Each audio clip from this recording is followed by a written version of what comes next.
Let's now head over to Moscow, where we're joined by NBC News reporter Matt Bodner. Matt, thanks for joining us. So let's talk through some of this from Russia's side. This morning, Britain's defense secretary told the BBC that Russia, quote, failed on day one to take any of its objectives. And he also says 450 Russian personnel have died so far. That's citing UK intelligence.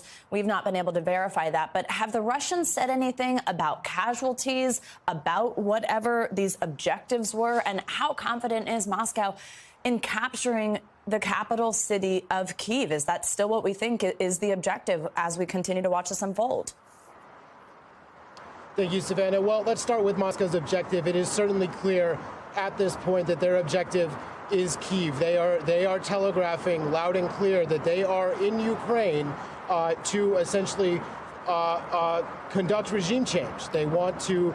They're kind of trumpeting this liberationist narrative, talking about a fascist government in Kyiv that needs to be demilitarized. So, just kind of the same way they're not calling a war, they're not calling it regime change. It's just it's clearly inferable from what they're doing and the way they talk about it.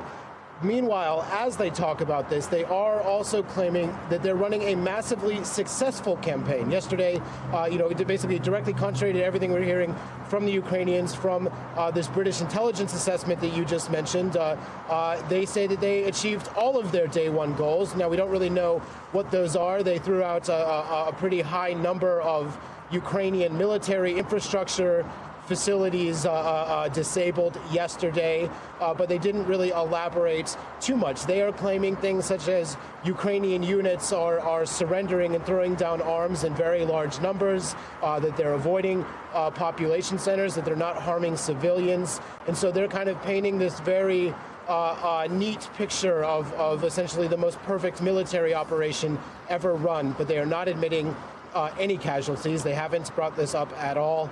That, of course, also strains credulity. So we're just kind of in this fog of war scenario right now with these statements. Now, Matt, the Kremlin says that President Putin is expected to meet with his Security Council today to impose retaliatory sanctions on the West. Do we know what kind of measures Russia is planning, how long that operation is going to last, and any reaction or concern from the West?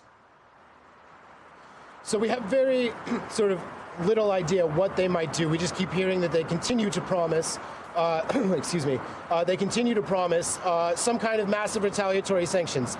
We've heard at various stages from various officials from the Kremlin on down that Russia's response may not necessarily be symmetrical.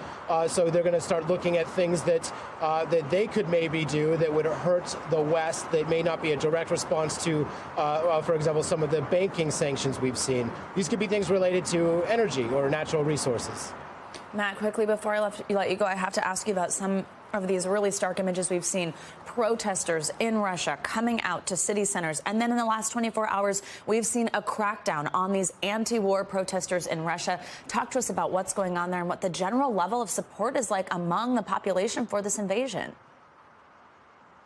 It doesn't seem to be a necessarily popular move. It certainly doesn't feel like 2014 did, when Crimea was annexed, where you would see kind of pro-government demonstrations everywhere. So we saw, of course, some basically initial anti-war protests breaking out in cities across the country last night. They were not the largest protests we've ever seen, but it's important to note, we're not seeing pro-government protests, but they are concerned enough that you now have government propagandists, like the head of Russia Today, writing things on Twitter like, I want to address all of you Russians who are writing that you are ashamed of yourselves and ashamed of your country.